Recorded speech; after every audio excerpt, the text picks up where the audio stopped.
Esimesed inimesed hakkasid kaduma juba mitu aastat tagasi. Alguses ma ei märganud seda. Tihti sa ikka märkad midagi, mis on kadunud. Siis hakkas olukord muutuma järjest ilmsemaks. Tühjadel tänavatel kraaksusid vaid hakid. Muruplatsid olid rohtu kasvanud. Kaugemal esine tühi. Hakkasin asja uurima. Sain teadlikuks virtuaalsusest. Alles siis mõistsin kadunute asukohta.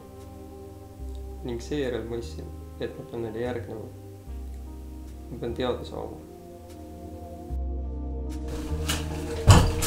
Kas sina oled liftimees?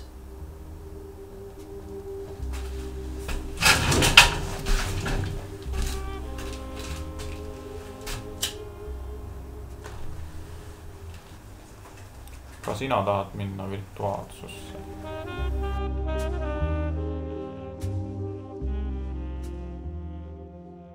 Ma tahan mõista neid inimesi. Seda maailma.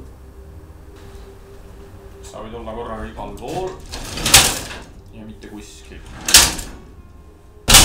Kõik. Ja mitte keegi.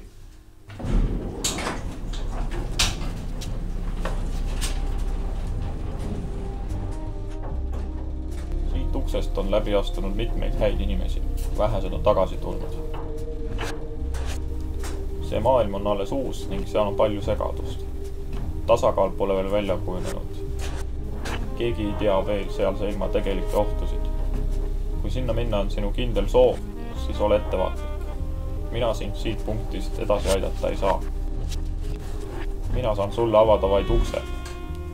Kui sa oled uksest sisse astunud, pead iseseisvalt hakkama saama.